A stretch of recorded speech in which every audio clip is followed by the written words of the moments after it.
Hi everybody, and welcome to our webinar called Container Logistics in 2023. Let's predict and prepare. Awesome to have you all dialed in. My name is Christian. I'm co-founder and CEO of Container XChange, and I have here with me an awesome group of panelists joining us today to discuss 2023 trends and predictions and how to adjust your strategy. With Eric Johnson, Director S&P Global and Senior Technology Editor at one of our most favorite publications to read in the morning, joc.com. We have Benny Huygen from Kuehne Nagel Belgium, who's a Commodities Business Development Manager. And we have Supal Shah, who's CEO at ARCON Containers. Very illustrious round. Thank you all for taking the time. We were already talking about this before we went live. I think the year end is a very, very busy time for everybody, but particularly, of course, everybody in container logistics to wrap up the year and prepare for the next. And so a massive appreciation for you guys to join us today. We also, of course, welcome everybody who is still joining us. So I see the people counter, the attendee counter, still ticking up. We're waiting a couple of more minutes to give everybody a chance to really be online. And while we wait, please feel free to use the chat on the right-hand side of your screen to say hi, introduce yourself, which company you're from, and maybe also what you're looking forward to as part of this webinar. I'd like to mention that today's session will be recorded, and the recording will be shared with everybody after the event, together also with the slides that are part of this and the notes that we're going to be taking. You'll see that we're using a virtual whiteboard to take some notes of what we're discussing, and then we share those after the event. Lastly, before we jump into it, there's also a poll section on the right-hand side. So probably below your chat window, there's a polls sort of button, and if you click on it and answer a couple of questions, I think that would be awesome for us to also understand a little bit better our audience, who's joining, and what you're interested in, and how you view 2023. So trying to make it a little bit interactive here. Perfect. I think I still see some people joining, but I think I've talked long enough, sort of as introduction. So let's maybe get started. And maybe let's start with why we are doing this webinar. Why 2023? Let's predict and prepare. The reason, of course, is that we've seen huge number of disruptions in the past 3 years, and it has become increasingly important to predict and prepare for the year ahead. It has always been important to have a plan, but I think this has been increasingly the case over the past 3 years. And now looking at 2023, the year is looking already a little bit scary for some, exciting for the others. Some common fears are, of course, a total shift in demand and supply, what's going to happen to vessel capacity, what's going to happen to container capacity, what's going to happen to consumer demand. I think all of these macroeconomic almost factors and trends play a role. Then soaring taxes, pending recession, high fuel prices, more worker strikes. So all of these topics play a role and need to be considered. But of course, it's not all doom and gloom. In every crisis, there lies an opportunity. And if we prepare right and set the right sort of things in place, then I'm sure that most of us can actually have a very profitable and exciting year ahead.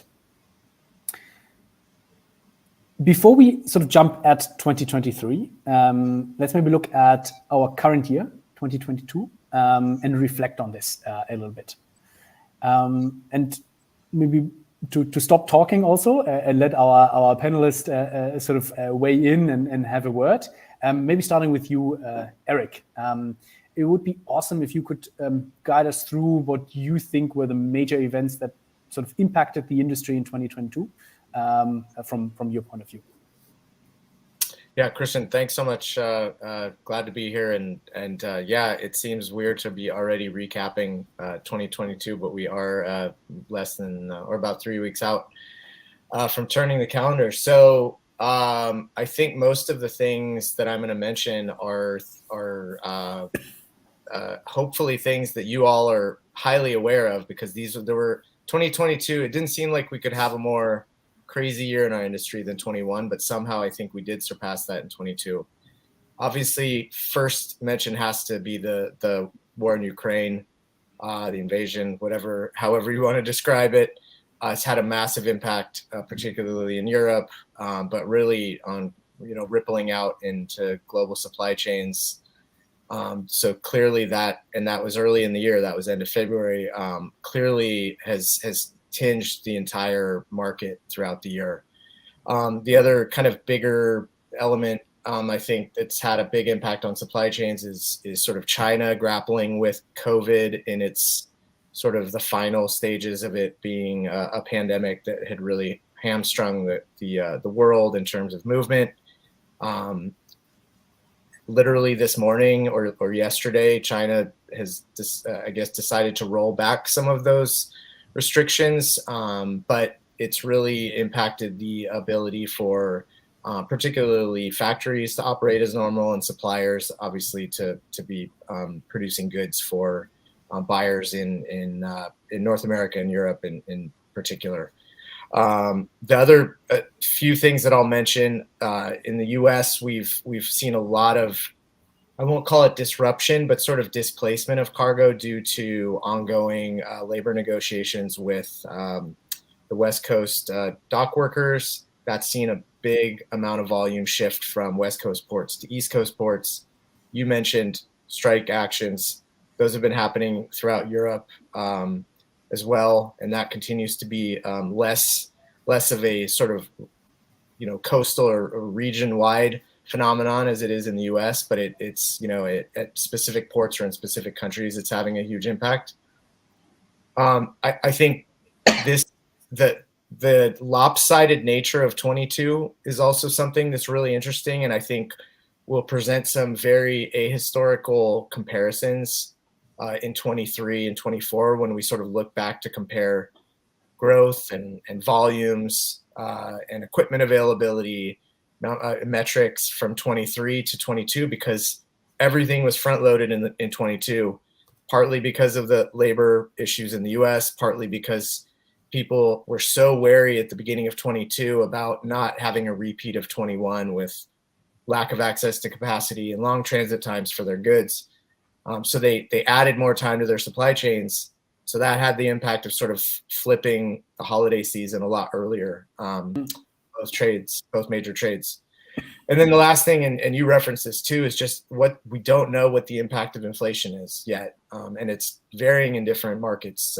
It's gone up massively in both Europe and the US relative to historic norms. US consumer spending is still strong, but is that just through the holiday and then it sort of tails off at the beginning of the year? Or do we get a whole bunch of discounts and then starts to sort of resemble a normal pattern of buying and replenishment next year? Europe seems to be a little bit more in the red zone, primarily because energy costs are taking up a huge percentage of people's disposable income. So it seems hard to believe that 23 could be more crazy than 22 or more things, but it feels like we say that at the end of every year now. So I do not own a crystal ball on that, on whether we will surpass the craziness of 22. But I think everyone's kind of hoping for a little more stability wherever it may land. Yeah, I think that everybody can echo that, and unfortunately, none of us have a crystal ball. But I guess 23 will certainly also have its surprises. Let's see whether they will be as major as in 2022. Yep. Okay, and maybe sort of going into sort of the actual the operational business and looking at you, Supal. And I know that in sort of course, due to COVID and the almost like the extensions of container turnaround times and the resulting scarcity of containers, there was a significant impact on NVOCC operators, container traders, etc. So how has this container deficit impacted your business, and how is now this sudden shift or the flip sort of impacting your business to container oversupply? Thank you, Christian. So let me add my point that there were enough containers available, right? Even probably during the COVID or post-COVID. So there was never a shortage of container. There were operational bottlenecks, lockdowns in different parts of the world, the lack of labor to manage the complete global supply chain. So there was various reasons where the equipments were not available at the right time in the right place. So I think that was the biggest challenge. So last 2021 was an excellent market, because whenever, especially post COVID, I think the entire or all the stakeholders within shipping and logistics has gained from post pandemic challenges. So as far as container business, whether it is an NVOCC or container trading or leasing, we have experienced huge demand. And in fact, the last 24 months up to June 2022, the market definitely was quite expensive. And one of the reasons that there was, on one side, there was operational bottlenecks, but on the other side, most of the government was pumping the liquidity. There was a binge buying, huge consumptions of electronic items, food items, medical equipments. So which probably was, requiring huge demand for container, apart from definitely operational slowdown. So there was, and most not to forget, multinational freight forwarders were chartering vessels. So again, huge demand for SOC containers, or we call, say, one-way container. So all these led, definitely, we all know the prices of dry vans went from probably $2,000 to almost touching about $4,000 before it reversed from probably July to August 2022. But your questions, what is a sudden container oversupply? Yes, that's the fact. So let's understand, the Chinese manufacturer were producing a hell lot of containers since last 24 months.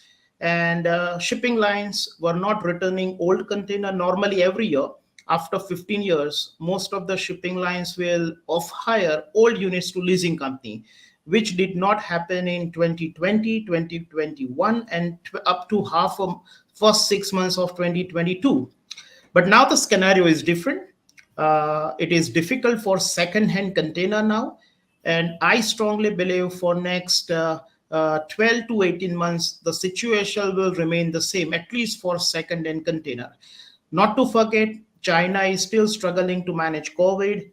While it is very positive news, now they are opening up their market. They are reducing the COVID restriction. And I hope that the Chinese factories will be able to start working, like a pre-pandemic level, because it is still a China which is export hub for the world. And another factor to add, most of the big Chinese manufacturer, earlier they were working with 3 shifts. Now they are only working with 1 shift. So they are also reducing the supply of the container. But I strongly believe for next 12 to 18 months, those, probably in audience who are into the container leasing or container trading, it's going to be a tough market, because, as Eric said, we don't know how the inflations, because probably most of the Western countries are consuming the less cargo. So there are less orders with Chinese factories, and this will definitely have an impact, overall impact on the demand for container. It's going to be interesting to see CMA, Evergreen, MSC, they all are expecting to take the delivery of the new vessels. So how the overall shuffling between the, getting rid of old vessels, taking the new vessels, because again, most of these vessels will start from Far East. So again, there will be huge demand from Far East for container, but it is too early to judge the overall impact, on the demand and supply because of the new supply of vessels. So that's my take on this. Gotcha. And what does this mean for your business? Yeah, interesting. Because I think Christian, Exchange and Arcon more or less we are very closely working together, right? So earlier, as a Arcon as a one-way service provider, right? Definitely the one-way pickup fees has gone down. The trading market, the overall demand for second-hand containers, we do not see a big demand coming. So overall demand we are missing right now. So we need to be careful. We need to identify the niche market. There are niche market in the world, whether you say Africa, whether you say Latin American countries. Like India itself is demanding huge container, right, for domestic market. So I think for next 12 to 18 months, now the real character of the companies will be tested. And most of the entrepreneur or the salesmen, they need to figure it out, their niche market, and making sure that they keep the quality of the services top notch, because I strongly believe it's going to be 12 to 18 months journey, because container, there was always a cycle where I strongly believe the demand will come back, but next 12 to 18 months look difficult. So find your own niche, remain lean with your expenses and resources, and maximize use of your resources. Yeah. Makes sense. And if I so now we sort of looked at container and the container market, etc. And if I look at you, Benny, what do you see on the freight rate development? So what was the trend in 2022 that you've seen that has impacted your business? And what were some underlying drivers of that? Yeah, thank you, Christian.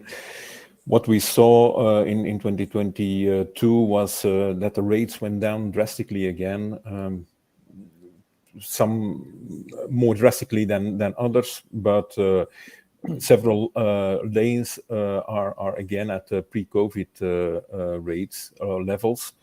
It went down like it was during certain periods. It was like almost 10 times more that the rates that the levels were.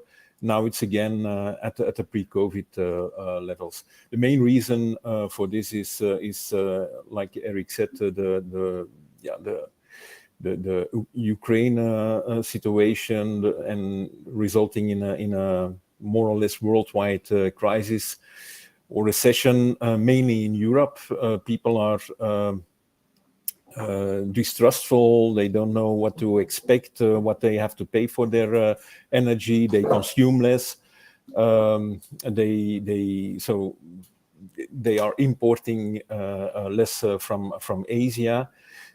In Asia, because of that, they need less raw materials. So also export is went down in 2022. So yeah, it's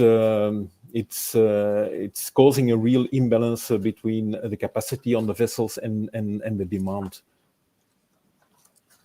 Yeah, makes sense. So you say it's actually sort of okay. It's an imbalance situation between supply and demand, which now really shows and reverses those prices. Yeah. Okay, and we've also sort of read and heard a lot about sort of depots now being especially challenged because you have a deficit, an imbalance between supply and demand, and there's a significant oversupply of containers now, which of course are sort of out of cargo, so to speak, and have to be stored somewhere. What's your view on depot operations, depot congestions, especially in 2022? What have you seen so far? They are slowly recovering. The terminals and depots are slowly recovering from the peak situation that we had like a year ago.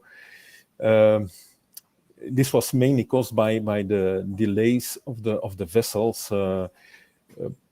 Exporters were used to deliver their cargo on the terminal, and the vessel would take them at the end of the week, as a way of speaking.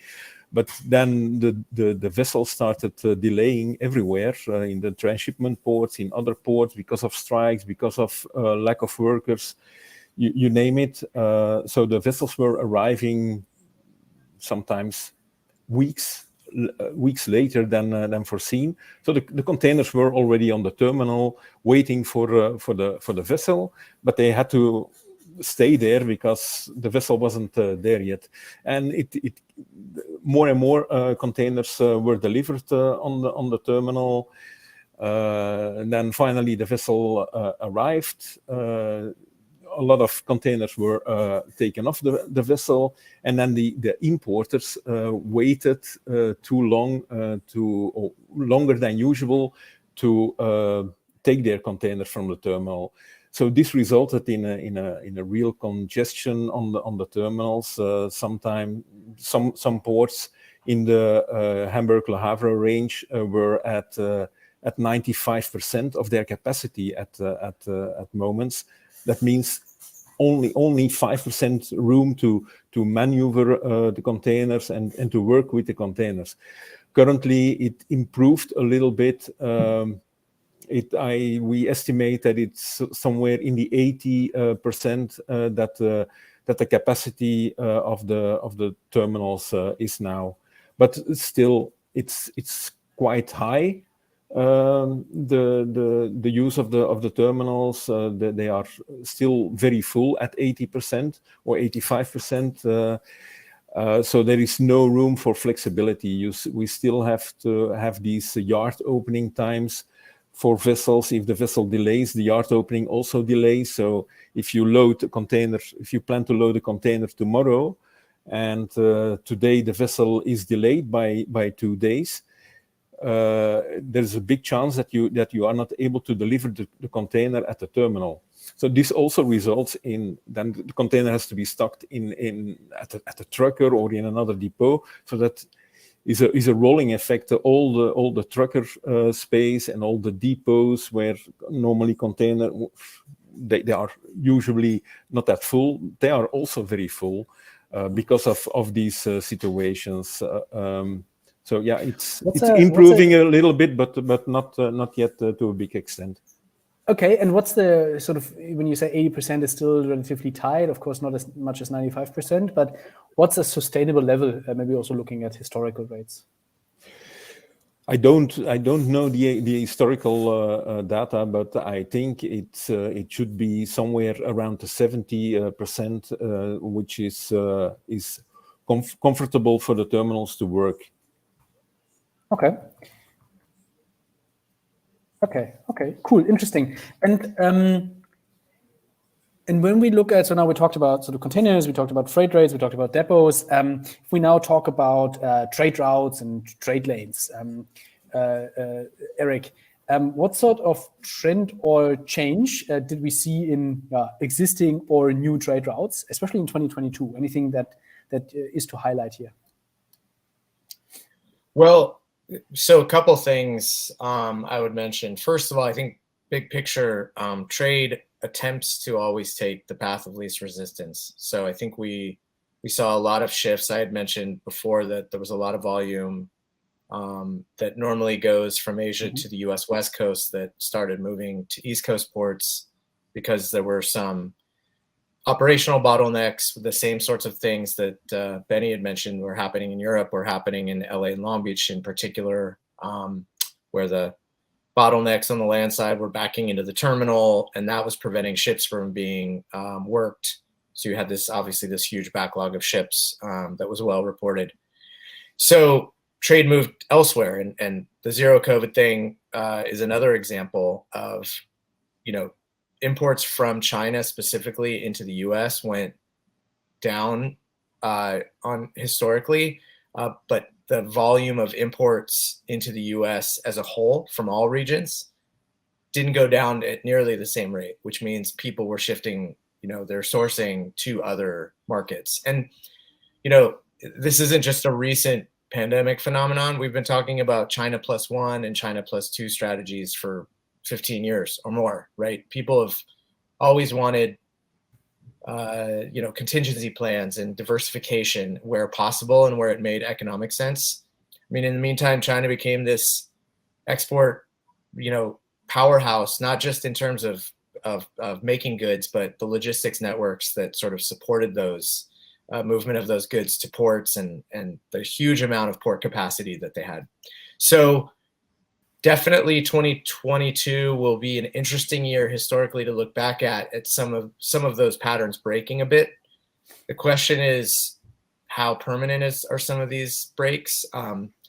Definitely, we've seen volume move to port sourcing regions in Southeast Asia, so Vietnam, Indonesia. We've seen South Asia, India, Bangladesh, especially on the apparel textile side, really consolidate their areas of strength, and people really talking about moving to production to India in a real sort of more systematic way than they had before. Again, though, I think there tends to be an overstatement of how much activity has already occurred versus what people are talking about. Yes, some volume and a significant amount of volume shifted to other regions. But when people talk about shifting trade patterns and reshoring, the data doesn't yet support that there's been this massive shift out of China permanently, right? It's opportunistic, it's here and there. And, I think one other element that I'll point out is that was unusual in 21 and 22 is we had a lot of vessel capacity sucked into particularly the Trans-Pacific when demand was going absolutely crazy in North America. Some of those ships returned back to their sort of north-south or niche and feeder trades, especially into developing markets like Africa. They've switched back. And so those trades should start to be served a little more regularly than they were potentially in late 21 and early 22. And I'll just note one other thing. Yesterday, or actually it was Tuesday, CMA CGM just announced that they've bought 2 terminals in the Port of New York. Why am I bringing this up?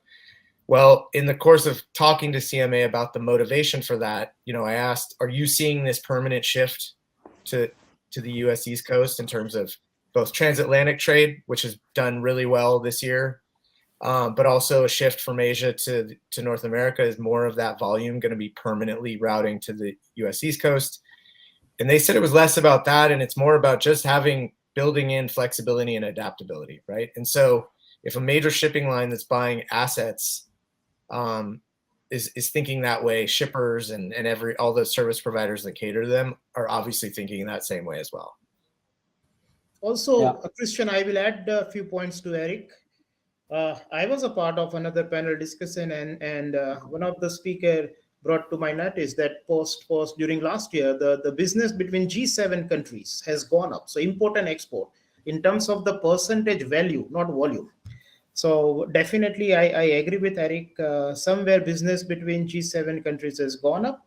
And my personal belief that before 2 years, the ocean freight rates was moderate. So the global China or the world was sourcing a lot of consumer cargo or the less value cargo from China. But in between, right, the last 18 months, the freight has gone up 10x. So I think it is yet to be seen because now the freight rates are quite moderate.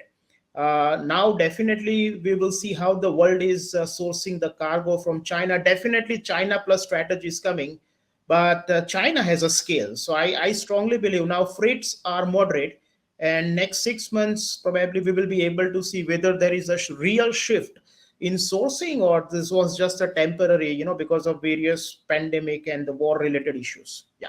So, Bo, let me just add on one thing. I've actually thought about this a lot. There's been a phrase in shipping that low rates never induced more demand, right? Like just because rates were $50 instead of $3,000 didn't mean shippers would ship more cargo. But as Supal rightly mentioned, there was some freight over the pandemic that was priced out of the market. It just didn't make financial sense. The rates got so high. So I am wondering whether he's correct in terms of, is there some latent demand for low cost goods that now the rates are affordable and the total cost structure actually makes sense? So not to say it is inducing more demand, but it's unlocking latent demand that was prohibited essentially or constrained from being moved during the pandemic. So great point, Supal. Mm-hmm. sorry, I just need to take this down.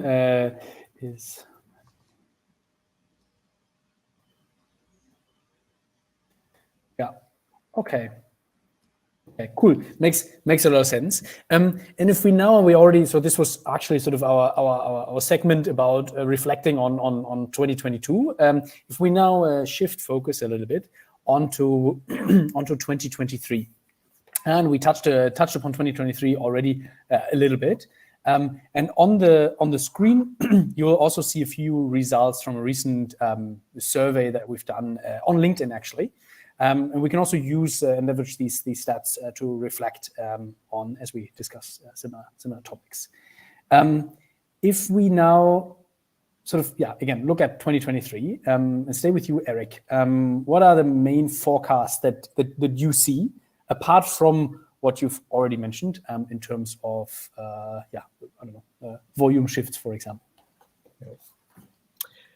Well, as I said before, the crystal ball is a difficult business to be in these days. I think most people are landing on the idea that we're either in the start or we are soon to be in technical recession, depending on how you define it, and even that's come into question, right? And obviously, different regions are at different phases of this.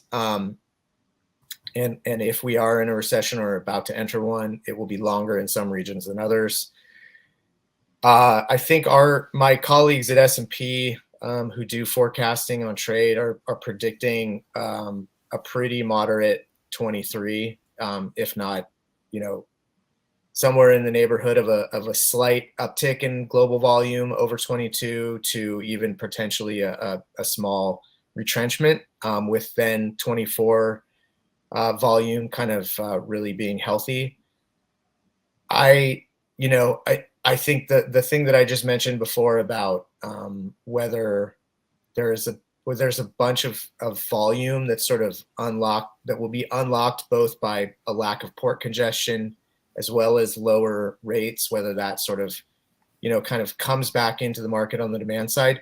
I'm especially interested to see how orders from importers to their suppliers in Asia sort of ramp up or don't ramp up in the first quarter, because there's a huge amount of momentum to sell through items during the holidays, even at deep discounts, basically giving stuff away to sort of secondary retailers. And so much of the import demand in the US is driven by consumer goods. If we see retailers burn through their inventory maybe faster than they had predicted in, say, September, we could start to see those replenishment cycles happen maybe faster than some people are predicting.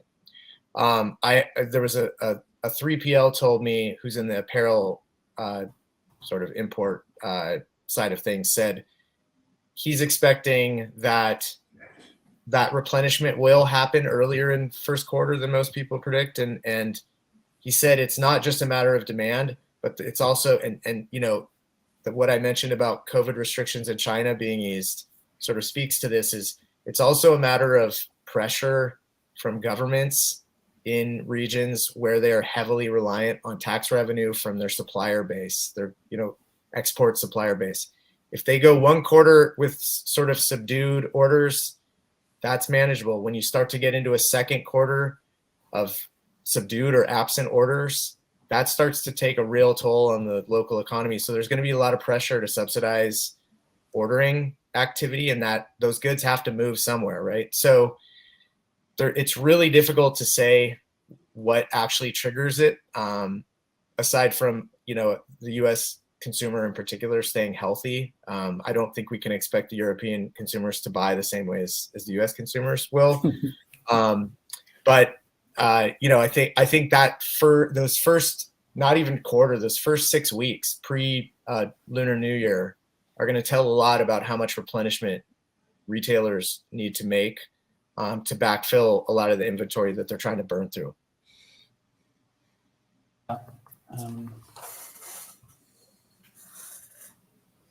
Okay, very, very interesting. And sort of now looking at the container market and container availability, of course, at Exchange, we're always very, very interested how the dynamics of container surplus and deficit sort of play a role in impacting market trends, I would say. And if I look at you, Benny, what's your view on container surplus in 2023, and how will that impact, how that will impact sort of the market in general? To be honest, we don't expect a global surplus of containers, rather an imbalance, especially in Europe. Currently, at this moment, 70% of the containers that are moving through the ports in Europe is import. Only 30% is export. So the ports will, the terminals will remain congested. There will be more containers coming in than going out for I expect quite a while. So the pressure will remain on the ports. Will this have the same influence on the freight rates? Will the rates continue to go down? I think we are more or less at the lowest rates possible. There is no use for the shipping lines to further reduce their rates. There is simply no export and also less import. So lowering the rates will not cause a huge booking wave with the shipping lines. So like Eric said, it all we have to see whether companies who were used to buy their products or produce their products in Asia. I read quite some articles about that for example in Belgium, several Belgian companies who used to buy in Asia, they are now producing again in Belgium locally or in Europe. And to be honest, it makes sense if they have to cope every time with these huge peaks and in freight rates. Freight rates going down, multiplying with 10 times and then going down again. It's very difficult for those companies to make their calculations and predictions for their products. We expect that on the vessel capacity there will be an overcapacity the next in 2023. Clearly, we expect it to be about 30%. That doesn't really have to mean that the rates will go down, like I said. There are several factors which will have an impact on this overcapacity. First of all, the IMO 2023. So it's mandatory reduction of the carbon emissions of the vessels, and the main way to achieve those reductions is by steaming slower. So that means for a typical Far East, Europe Far East loop, it will mean that to guarantee the weekly calls in Asia and in Europe, there will be at least one, probably two vessels extra needed to guarantee that. So that's already some capacity which will disappear automatically because of the slow steaming. Another factor which will have an impact is that the lines will now start to scrap and dry dock certain vessels. During the past 2 years, every vessel, every TU on capacity was needed on the vessels, and all vessels were kept in service. Now it's time to scrap certain vessels which are already maybe 2-3 years overdue now, and also some maintenance. Some vessels will need maintenance and repairings, and that will also be done now. And this will also have an impact on the overcapacity. Thirdly, the shipping lines can also influence this. I read an article yesterday that since August till today, the shipping lines took out 7% of the capacity. 7%. This will not compensate the overcapacity, but it has an impact, and the shipping lines can take out more capacity. I think it's all in the hands of the shipping lines. If they want their rates to go up again, they will have to take out capacity for a while. It will also cost money. Not sailing also means outlays, but it's less than operating half-empty vessels, and because that's definitely costing more than not operating certain vessels or certain services and loops. So it's all in the hands of the shipping lines. Yeah, but it's interesting. So you're not expecting sort of a further drop in freight rates in 2023? Maybe another $25, or I'm now talking about export, $25-$50 maybe. For import, maybe another few $100. But like I said, it will not cause a massive booking wave. There is no need for the shipping lines to lower their rates any further, because it will not create more bookings for them. Maybe for a week or for a short while they will get some more bookings, but that's it. And the other lines will follow the rate that one of the shipping lines would put on the market. The other lines will follow, and then the advantage is again gone, and then you can start all at new.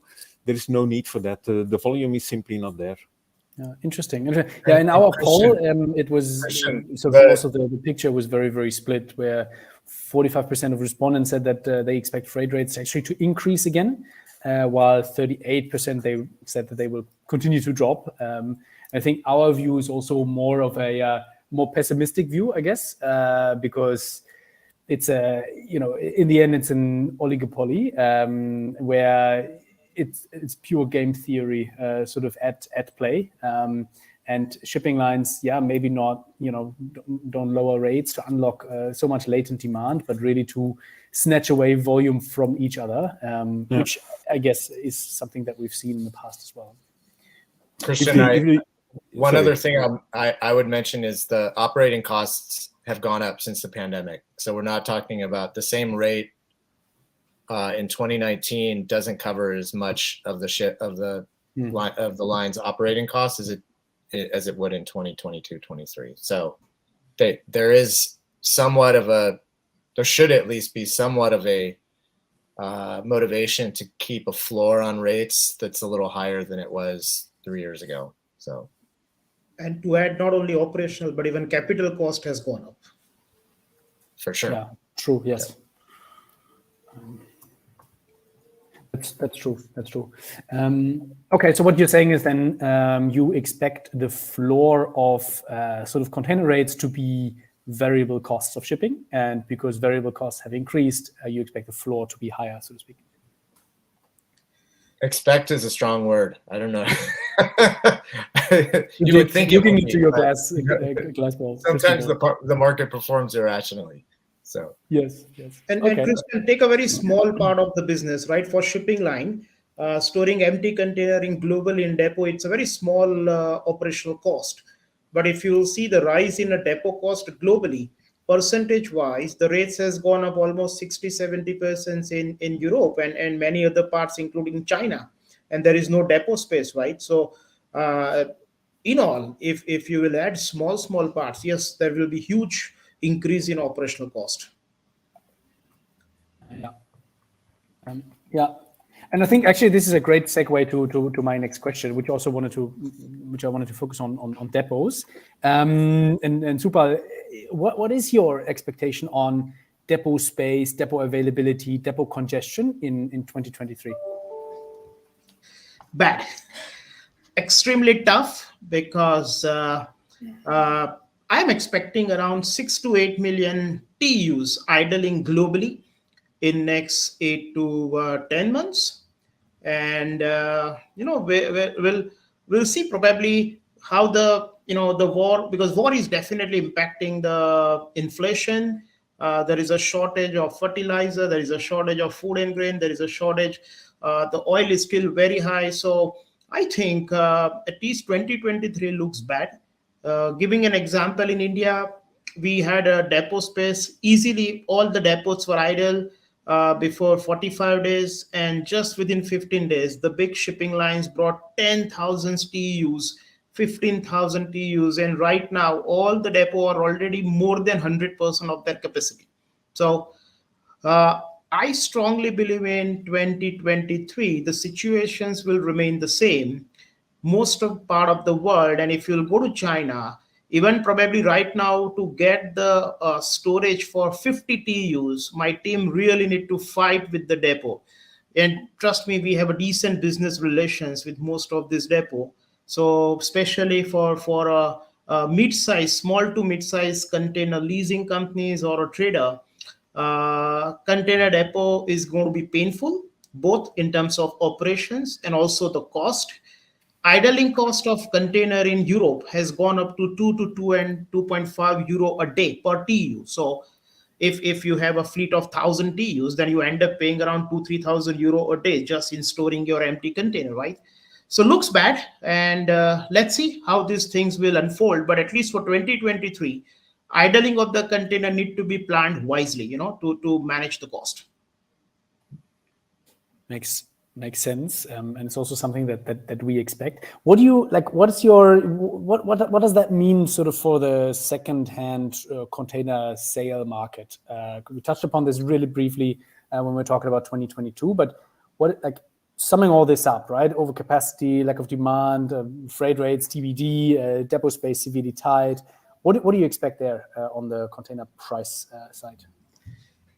So, Christian, container second-hand prices, it's a dominoes effect. Let's go back to post-pandemic, how the suddenly the prices has gone up, right? It's exactly the reverse, because today the shipping lines are off hiring old boxes to leasing company, and for a leasing company, even the existing price for second-hand container is still better compared to the book value, the depreciated book value. So they rather like to get rid of second-hand container rather than keeping the same and looking for the new customer who can take depot stock. So I think the second-hand container price, I strongly believe, will correct by $100-200. I think the bottom is very near, and one of the definitely reason, because there is always a market for container. It probably for 2-3 months we struggle, but there is always a market. But I personally don't see a very, very big corrections, because cost of capital also matter, because the cost of capital has gone up. During the COVID time, there were a lot of new players, and you know better than me, because Exchange has experienced many new members, right? Because there were a lot of new players who started buying container, shipping it on a one way and selling containers. But with the change market scenario, I think many of those new players will find it difficult to continue in the way they were doing in last 18 to 24 months. So yeah, overall, I think we are near to the bottom of container price. Depot looks bad, but second-hand container market, there will be pressure on the price, but I don't see the price will be corrected, more than $100-200. So we are very near to the bottom of second-hand container price. Very good. I think there's a lot of people attending the webinar who love to hear this and hope for the same. Let's see. Hope for the best. Prepare for. And today you see, right? Because storing empty container in Europe is a nightmare. It's expensive. And if you will follow the exchange data, the pickup fees, which earlier the customers were paying to evacuate empty container from Europe, has gone down, right? So and today, honestly, I'm struggling to get container out of Hamburg, especially for few of the markets. So I think there will be impact.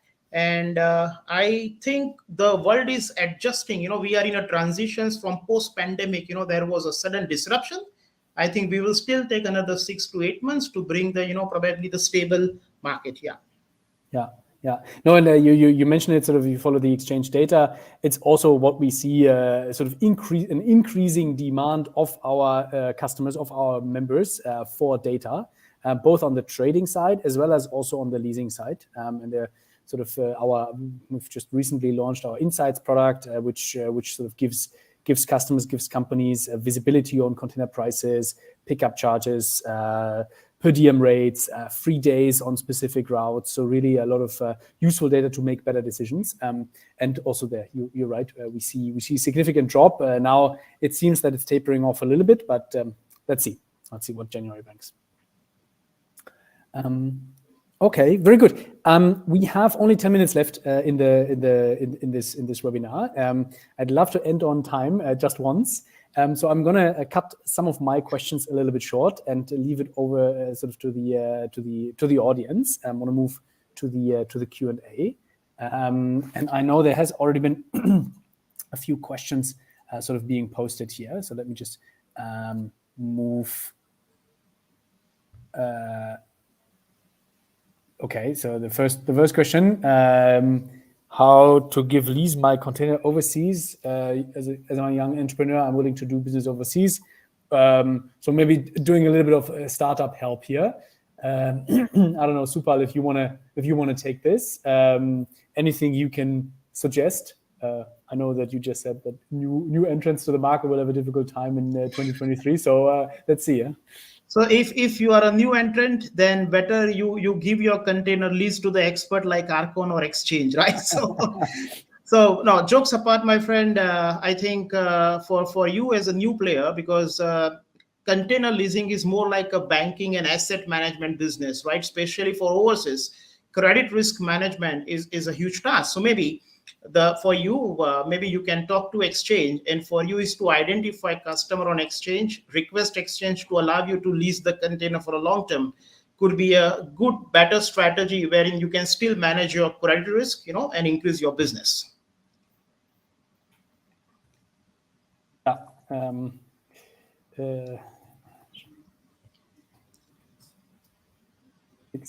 Cool. I hope we have answered that. And yeah, please feel free to get in touch with any of our sort of experts. Also at Exchange, happy to provide some clarity on what there is available in terms of resources and what might not be. Next question: what is the future of foldable containers? Any view here? I can take this question, Christian.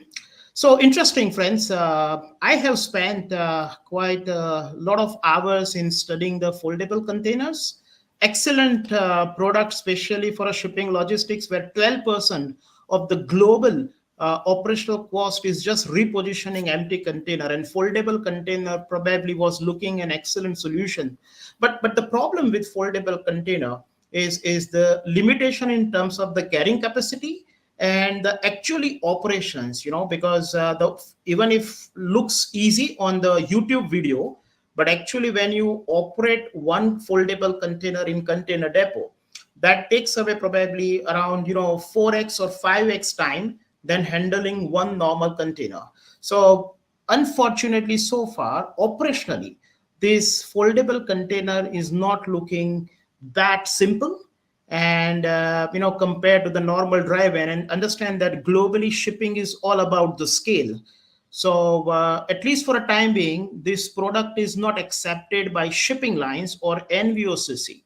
So time being, honestly, I'm not very, very positive for foldable containers. What do you think has to change to change this? Sorry, Christian? What do you think has to change in the market or with foldable containers in order to almost like give them a future? Anything that you can say there? Yeah, so the whole idea for a foldable container is to save on the repositioning cost. You can bundle, one container on top of another. That was the whole idea, right? But we need to find a new design when operationally we can fold the container, on few click, or maybe using an IoT devices to make sure that instead of people, because labor globally is expensive, but if we can find out the technology, or maybe if Exchange wanted to invest in a research, in a technology wherein sitting on a central room in a depot, you can control the folding of the container. Maybe that could be a possible solutions to increase the demand for such containers. Gotcha. Okay. The improved technology can help that. Okay. Next question. Carriers are still buying more ships. Will they continue buying containers from China? Views here. At least for a time being, what I learned, most of the carriers have put a hold on buying containers from China, right? So at least time being, liners are going very slow because they have enough container. The depots are full of containers. So I don't see liners will buy container for next 8 to 12 months in a very, very big quantity. Mm-hmm. Yeah, makes sense. And maybe let's take one more, and then to wrap up on time. In terms of SOCs, will major lines start accepting SOC on major routes? I think this always depends also on your personal negotiation power vis-a-vis lines, etc. But what's the view here from the group? Because I know that pre-pandemic also SOCs were quite accepted also on major trade lanes from China, for example, into Europe and Trans-Pacific, just because they allowed liners to do the business without having to provide their own boxes. Any views here on the trend for SOCs? Maybe Benny, you can take this question.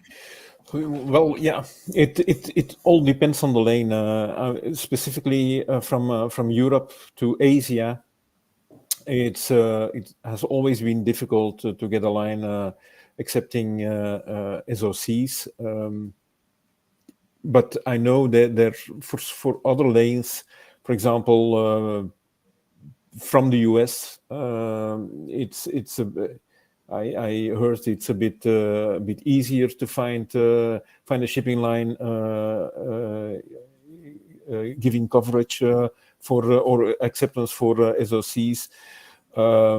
From Asia nowadays, it will not be that difficult. I assume to find a shipping line accepting SOCs, and from Europe, it's a bit more to find the shipping line accepting SOCs.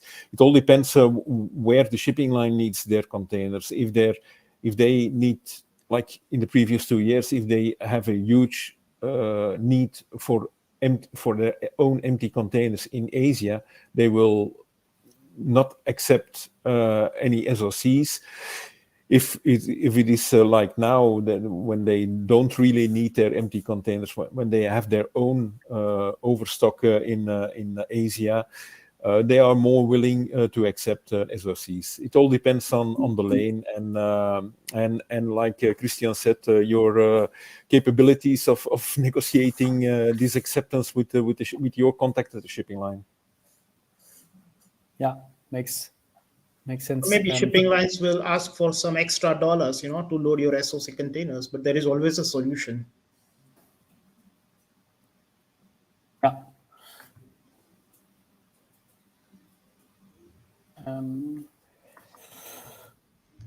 Makes sense. Good. We're nearing the end of the webinar. What we'll make sure to to the audience, we don't want to leave any question unanswered.